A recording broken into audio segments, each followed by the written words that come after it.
Tahaka nambarana teny am-piandohany fampalalam-baovao teo moa dia hanambahiny sampany fampalalam-baovao tamin'ity alina ity izay hitafy sara mafadraoana sy heritoky avy ao amin'ny Sentimat International no vahintsika amin'ity alina ity miarahaba anareo mirahalahy tonga soeto amin'ny fampalalam-baovao. Andao ohatra aloha ety am-piandohana dia tsara ampahafantarina ny tokantrano inona moa zany Sentimat International zany. Ia, araka ny efa nafantarantsika azy hatramin'izay moa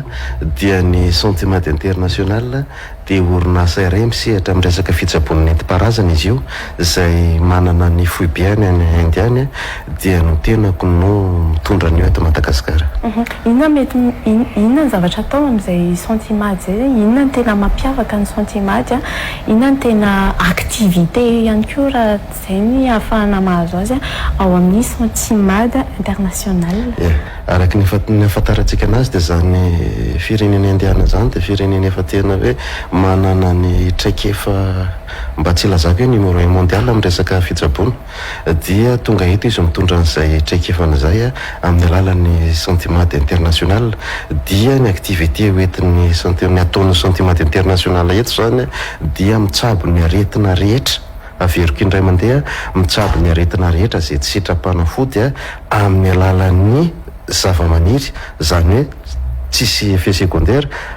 ary ihany koa mitsabo amin'ny alalan'ny otra io dia mizara roa amin'ny alalan'ny tanana fa misy koa amin'ny alalan'ny machine ihany koa ary fahatelo farany dia ny fijerena na hoe diagnostika olona ray izay 10 minitra monja dia fahita ny aretina hatrany am-paladika hatrany an-tampon-doha. Eny ary matoa miakatra eto amin'ny fampalalam-baovao ohatran'izao dia manana vaovao mahafinaritra be hoentina ny Sentimat andao ary ampahafantarina ny tokantrano. Ia, marina zany efa miakatra eto aminareo eto amin'ny Real TV tena manam-baovao tokoa andao miako anga directeur en communication zay zavatra izay. Ia, misaotra PDG ny zavatra anankiray anisan'ny tianao ampahafantarina ao anatin'izay zavatra izay dia araka ny fampahafantarana foana matetika ny tradipraticien dia tsy mpaminanina irony laza pahita irony fa miezaka izay mitrandraka zavatra tsaratsara kokoa hatrany ho an'ireo marary izay tonga ao aminay. Ny tradipraticien araka le voalazako teo tsy mpaminany ka fantatra hoe inona ny aretina mahazo ny olona ray na inona fa miara-miasa amina dokotera generalista izahay dia misy an'ireo dokotera generalista ireo manao an'le fizahana araka ny voalazan'ny PDG teo manao an'le fizahana ao anatin'le amatarana hoe inona ny aretin'olona satria tsy afaka omena fanafody ny olona resaka aina ny resaka eto masaripady tsy afaka omena fanafody ny olona raha tsy zahana manontolo ny vatany ray manontolo. Efa fantatra moa hatramin'izay zahay manao fizaham-pahasalamana fa nefa kosa mitadiny zavatra ho tsaratsara kokoa na tonga fitaovana anankitelo vaovao zahay avy any Inde any amin'ny ivitoerana misy anay dia efa tonga ireo machine reo zany hoe tianome zavatra be da be mampanjifa izahay ho an'ny marary dia niezaka nanafatra an'ireo fitaovana avo lenta ireo raha ny tradipraticien raha ny lalanany satria misy rafitra mifeny fitsaboana dia tsy afaka mampiasa ireo fitaovan'ireo fa araka nazavaiko teo misy ireo dokotera generalista izay tsy ao aminay fa miara-miasa aminay dia iry zareo manao fitiliana dia izay mandray vokatra hoe inona ny narary an-zareo inona ny afaka traitement omena an-zareo dia izay ny anisan'ny zavatra hoe nampisongadina anay ho anay manokana izay rery manana an'izay masina karazany anankitelo zay na ny fizahana na ny fanorana na ny karazana fanaovana contrôle ao aorianan'izay. Ankoatran'izay anisan'ny mampiavaka anareo ianareo teo ny resaka fanafody isy ny fanafody vaovao izay fanatsidika ihany tena am-piandohana andao ary ampahafantarina ny tokantrano. Ia, amin'izao fotoana zao tena hoe manimba averiko foana hoe manimba tokantrano marobe ny resaka impuissance dia eto dia tena tiany atsika lehilahy izay manana problème ny resaka impuissance io mitongavina fa vao tonga vao même pas 3 jours zay io fanafody io zay hoe tena fanafody natokana manokana ho atsika lehilahy manana io problème io tsy voatery hoe amonjy docteur nareo na hoe vao afaka hisotrana io na hinana an'io fa io afaka tonga dia tsy fainareo eny amin'ny Sentimat International izany hoe afaka mihinana an'io daholo itsika lehilahy ray manontolo na manana problème na impuissance na tsy manana satria izy io akoatran'izy hoe miregle ny resaka impuissance zay dia mitraité ny resaka rein sy prostate ihany koa izy io. izy io ve tsisy effet secondaire ho an'ireo lehilahy satria matetika manko ny anisan'izay ihany koa ny tena atahoran'ny mpanjifa amin'ireny fandraisana fanafody karazan'ireny. Araka ny fandrazaiko teny am-boalohany ny resaka naturel zany tsisy an'le produit conservé anazy fa naturel de amin'izay naturel zay tena hoe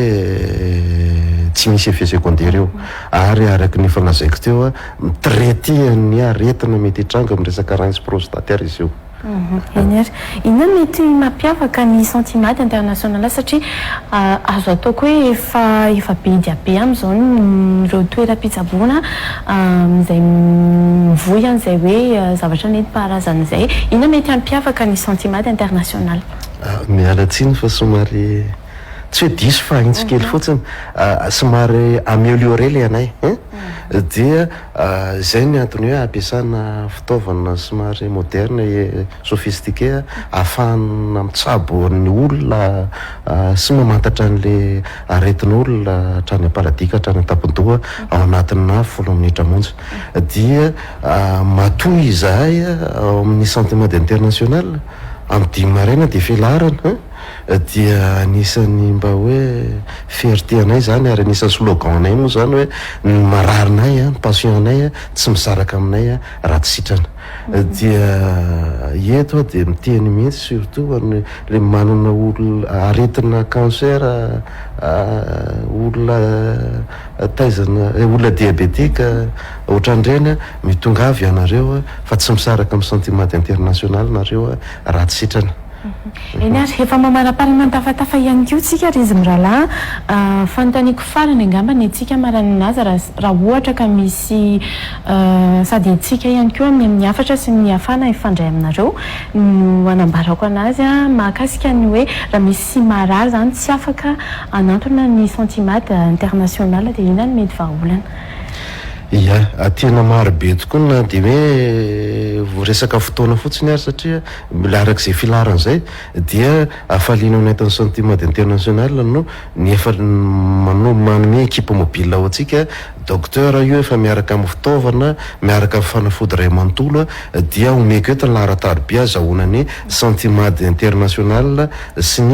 ny équipe mobile izay hitantsika eo amin'ny écran antsika eo ihany 034 36 868 27 averiko indray mandeha 034 36 868 27 ny laharatarobia faharoa 034 32 257 59 averiko indray mandeha 034 32 257 59 ho antsika any amin'ny faritany dia misy ireo vaovao lehibe fa omeko anika directeur en communication zay angambany. Ia, araky ny efa fantatry ny maro ny Santimate niezaka nitety any Madagasikara rehefa voatonga ireo fitaovana avolenta ireo ho an'ny Antsirabe manokana amin'ny 17 sy voalohan'ny volana septambra ity miampita amin'ny volana ambony io ao Antsirabe ao amin'ny Alliance Française dia ny any Fianaratsoa ao amin'ny librairie ICD apitan'ny tribunal sy akaiky ny Tsangam-baton'ny Ralaimongo ny 7 ny 4 5 ny volana ambony io zany hoe ny fotoana efa tery fa niezaka hoe nangataka Fianaratsoa manokana dia tsy maintsy Antsirabe Fianaratsoa dia niezaka nasisika amin'ny programme satria mananjo isitraka an'izany ihany koa ireo faritra anankiroa reo dia izay ny vaovao tena anisan'ny lehibe hitondra amin'ny fitaovana vaovao any zay hitondra amin'ny fanafody vaovao any zay mba ahafahan'ireo mpiray monina sy mpiray tanàna amintsika isitraka ilay fanafody sy produit vaovao. Eny ary misaotra ny Santimate international ny vahiny teto amin'ny fampahalalam-baovao. Makasitraka indrindra tompoko.